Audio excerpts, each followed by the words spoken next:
इंग्रजांना हे पक्क माहिती होतं की इथून पुढे आपल्याला जर कुणी लढण्याची शक्यता असेल, प्रतिकार करण्याची शक्यता असेल, बंड करून उठण्याची शक्यता असेल तर ते मराठी आहेत. भारतामध्ये त्या काळात जरी औपचारिकपणाने कदाचित घटनात्मक कॉन्स्टिट्युशनलीसुद्धा म्हणा मुघल बादशाचं राज्य होतं. ओके, पण प्रत्यक्षामध्ये अंमल जो होता, नियंत्रण जे होतं ते मराठ्यांचं होतं.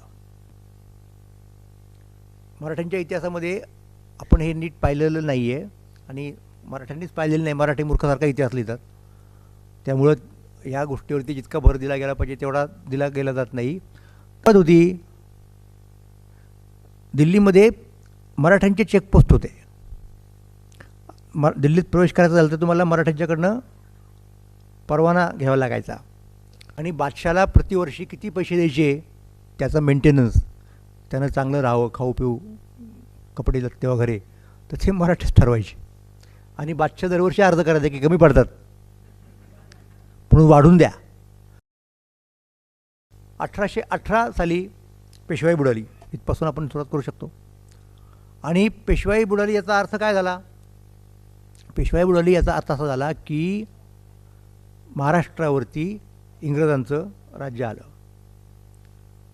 हे आपण सगळे जाणतो, पण त्याच्यामध्ये आपण ही दुरुस्ती कधी करत नाही किंवा आपल्याला हे कोणी सांगत पण नाही की पेशवाई बुडण्याचा आणखीन एक अर्थ आहे. तो अर्थ असा आहे की भारतामध्ये त्या काळात जरी औपचारिकपणाने कदाचित घटनात्मक कॉन्स्टिट्युशनलीसुद्धा म्हणा मुघल बादशाचं राज्य होतं. ओके, पण प्रत्यक्षामध्ये अंमल जो होता, नियंत्रण जे होतं ते मराठ्यांचं होतं. मराठ्यांच्या इतिहासामध्ये आपण हे नीट पाहिलेलं नाही आहे आणि मराठ्यांनीच पाहिलेलं नाही. मराठी मूर्खासारखा इतिहास लिहितात, त्यामुळं या गोष्टीवरती जितका भर दिला गेला पाहिजे तेवढा दिला गेला जात नाही. आणि आपण सगळेच मानतो की ब्रिटिशांनी मुघल बादशाकडनं हिंदुस्थान घेतला. आता हे खरं, हे सत्य आहे का? तर हे अर्धसत्य आहे. अर्धसत्य का आहे की फॉर्मली हिंदुस्थानचा त्या काळामध्ये मुख्य राजा जो होता तो बादशाह होता दिल्लीचा, आणि ब्रिटिशांनी फॉर्मली त्याच्याकडनं सत्ता घेतली. पण ती सत्ता घेताना युद्ध कोणाचं झालं किंवा युद्ध एक नव्हे अनेक लढाया त्या कोणाकोणात झाल्या? त्या बादशाहमध्ये आणि इंग्रजांच्या मध्ये झाल्या का? तर नाही झाल्या, लक्षात घ्या. मग त्या राजपुतांमध्ये आणि इंग्रजांमध्ये झाल्या का? ते जाट लोकांमध्ये आणि इंग्रजांमध्ये झाल्या का? त्या बंगाली लोकांच्यामध्ये आणि इंग्रजांमध्ये झाल्या का? असं काही झालेलं नाही. त्या मद्रासी लोकांमध्ये आणि इंग्रजांमध्ये झाल्या का? ते कोणाच झाल्या? त्या लढाया मराठ्यांच्यामध्ये आणि ब्रिटिशांच्यामध्ये झाल्या. कारण असं माहिती आहे का, त्या दिल्लीच्या बादशाला मराठ्यांनी आपल्या ताब्यात ठेवलं होतं, आपल्या नियंत्रणात ठेवलं होतं. बादशाच्या नावाने मराठीच कारभार पाहत होते, हिंदुस्थानचा कारभार. दिल्लीमध्ये मला माहीत नाही निनाद बेडेकर हे सांगतील की नाही, त्यांचा काहीतरी वेगळा विषय असेल, पण त्यांनी सांगितलं तर अधिक बरं. दिल्ली कोणाच्या ताब्यात होती? दिल्लीमध्ये मराठ्यांचे चेकपोस्ट होते. दिल्लीत प्रवेश करायचा झाला तर तुम्हाला मराठ्यांच्याकडनं परवाना घ्यावा लागायचा. लाल किल्ला ज्याला म्हणतो आपण, त्याच्यावरती मराठ्यांचा पहारा होता. तिथे देखील गेटवरती मराठीच असायचे. आणि बादशाला प्रतिवर्षी किती पैसे द्यायचे त्याचा मेंटेनन्स, त्यानं चांगलं राहावं, खाऊ पिऊ, कपडे लत्ते वगैरे, तर ते मराठीच ठरवायचे. आणि बादशाह दरवर्षी अर्ज करायचे की कमी पडतात म्हणून वाढून द्या. आणि कमी पडणं साहजिक येतं ना. बादशाची मुलं, कल्पना करा, त्या मुलांची मुलं, त्या सगळ्यांच्या बायका, आणि प्रतिवर्षी त्यात पडणारी भर मग मुलांची, त्यामुळं नॅचरली त्यांना कमीच पडणार ते पैसे दरवेळेला. आणि मग ते महाजी शिंदेंना पत्र द्यायचे की हे कमी पडतं आहे, जरा तनखा वाढून द्या. कारण बादशाहीचं रक्षण फक्त मराठीच करू शकतील याची खात्री बादशाला झाली होती, मोगलांना झाली होती, म्हणून त्यांनी बाकी कोणाकडेही, वस्तुतः मराठे काही त्यांच्या धर्माचे नव्हेत. आता एवढे त्यांच्या धर्माचे लोक होते ना, दिल्लीचे नवाब असतील पुष्कळ, आणखीन कोणी अमुक तमुक असतील, त्यांना नाही कोणाला बादशाहांनी सांगितलं की आमचं रक्षण करा म्हणून. हे फक्त मराठीच करू शकतील, कारण मराठ्यांच्यात ती ताकद पण आहे आणि मराठ्यांच्यात ती नेकी पण आहे. म्हणजे दिल्लीच्या बादशहाचं राज्य चालवायला घेतलं, त्याच्याकडून ते हिरावून नाही घेणार याची बादशाला गॅरंटी होती, की जे पुढे इंग्रजांनी घेतलं. इंग्रजांनी काय केलं माहिती का, राज्य घेतलं म्हणजे काय केलं, मराठ्यांची लढाई केली. लढाई झाली दिल्लीमध्ये. मराठ्यांच्या फौजेचा पराभव कुठे केला इंग्रजांनी, दिल्लीत केला. जनरल लेक म्हणून त्यांचा होता, त्यानं दौलतराव शिंद्यांच्या फौजेचा पराभव केला आणि तिथे बादशाला फिजिकली ताब्यात घेतलं. हिंदुस्थान घेणं म्हणजे काय करणं, हिंदुस्थान घेणं म्हणजे बादशाला ताब्यात घेणं, म्हणजे फिजिकली त्याचं पोझिशन घेणं. ते मराठ्यांच्याकडे होतं, ते इंग्रजांनी घेतलं आणि तेव्हापासून हिंदुस्थान इंग्रजांचा झाला. आणि पुढे काय केलं इंग्रजांनी, मराठ्यांची जी पॉलिसी होती ना तीच इंग्रजांनी चालू ठेवली ना. 1857 सालापर्यंत इंग्रज बादशाच्याच नावाने राज्यकारभार करत होते, म्हणजे कंपनीचं सरकार जे मराठी आधीच करत होते. मी इंग्रजांनी काही वेगळी अक्कल चालवली नाही, मराठ्यांचंच राजकारण इंग्रजांनी पुढे चालवलं.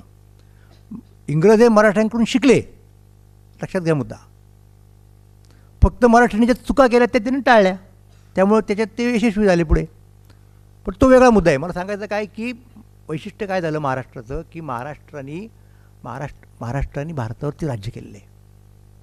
जवळजवळ 2/3 भारत हा मराठ्यांच्या नियंत्रणाखाली होता, प्रत्यक्ष किंवा अप्रत्यक्ष.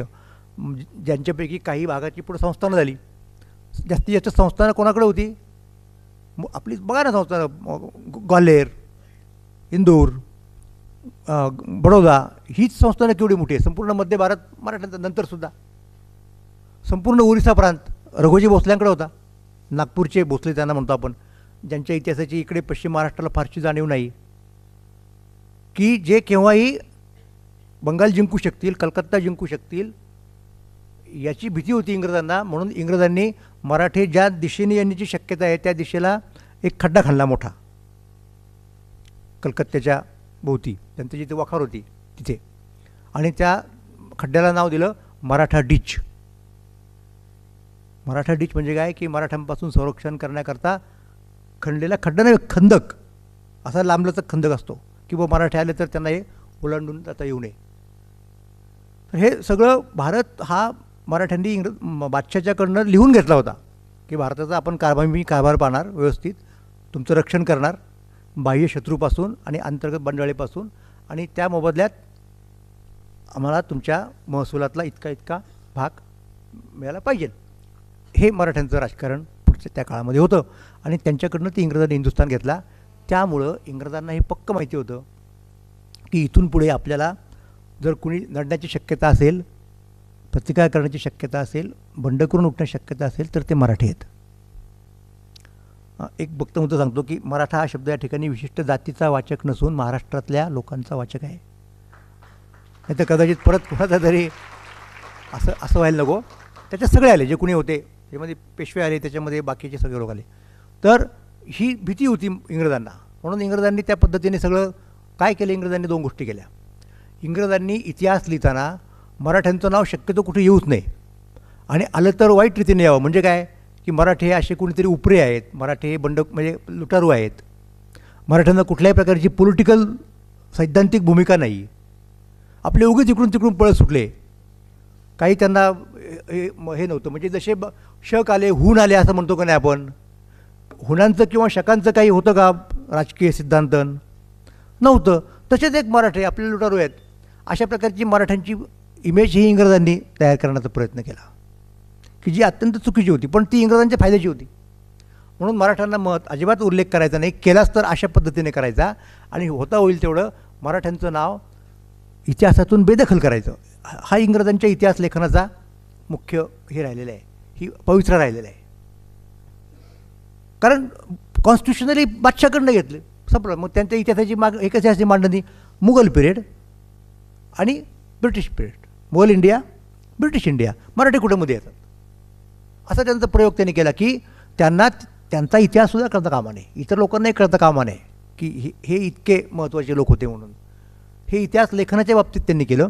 आणि फिजिकलीसुद्धा पेशवाई संपवल्यानंतर 1818 नंतर त्यांनी ज्या काही गोष्टी केल्या, त्यांनी काही लोकच एम्प्लॉय करून टाकले. एक स्क्वॉड म्हणूयात आपण त्याला. त्याचं काम काय? ते महत्त्वाचे किल्ले पाडणं. शिवनेरीवरचं सगळं बांधकाम त्यांनी पाडून टाकलं. माणसं लावून, म्हणजे कॉन्ट्रॅक्ट देऊन, पगार देऊन, म्हणजे पैसे देऊन रायगडावरचं सगळं पाडून टाकलं. का? तर इथे स्ट्रॅटेजीचा मुद्दा नव्हता. आता परत मराठ्यांनी ते जिंकण्याची शक्यता फार कमी होती आणि दरम्यानच्या काळात किल्ला नावाच्या गोष्टीचं युद्धशास्त्रीय महत्त्व कमी झालं होतं. ते त्यांच्या अस्मितेचं प्रतीक बनतं ना. आपण राज्यकर्ते होतो अशी आठवणसुद्धा मराठ्यांच्यामध्ये राहता कामा नये. तुम्ही जा बरं तिकडे राजस्थानात, अजूनही तुम्हाला ठिकठिकाणी काय ते सगळे महाल काय आणि काय काय दिसतील. तसं महाराष्ट्रात का नाही बरं? महाराष्ट्रात नव्हते का? मराठ्यांची राजधानी रायगड, तिथे बांधकामं किती मस्त असली पाहिजेत. कुठे ती इंग्रजांनी पाडली मुद्दाम. हे समजून घ्या. तिथलं सगळं रेकॉर्ड नष्ट करून टाकलं. काही शिल्लक नाही रायगडावरचं. एक म्हणजे शिवाजी महाराजांना आलेले, शिवाजी महाराजांची पत्र दुसऱ्यांना गेलेली ती राहिली शिल्लक कुठे कुठे. पुण्यातल्या एखाद्या जागीरदाराला पाठवलं, त्याच्याकडे शिल्लक राहिलं. इतर लोकांनी शिवाजी महाराजांना पाठवलेली पत्र कुठे आहेत? किती असतील तुम्ही कल्पना करा रायगडावरती. सगळं नष्ट झालं ना दप्तर. काही राहिलंच नाही शिल्लक, ठेवलंच नाही. आता असा तो एक जो मुद्दा होता, हे इंग्रजांनी केलं. आणि मग याच्यात ते बऱ्यापैकी यशस्वी झाले. पण तरीसुद्धा हळूहळू महाराष्ट्रामध्ये जागृती झाली. हे मी तुम्हाला सांगणार होतो. मग त्याच्यामध्ये अनेक गोष्टी आहेत. त्या जागृतीचा एक परिणाम म्हणजे लोकमान्य टिळक. आणि फक्त टिळकच नव्हे तर इतरही लोक त्याच्यातून पुढे निर्माण झालेले दिसतात. म्हणून मला सांगायचं काय होतं माहिती आहे का, की इंग्रजांना जी भीती होती की महाराष्ट्रातूनच काहीतरी होऊ शकेल, त्याप्रमाणे भारताचं पहिलं नेतृत्व हे महाराष्ट्रातून उदयाला आलं. ते काही इंग्रज थोपू शकले नाहीत.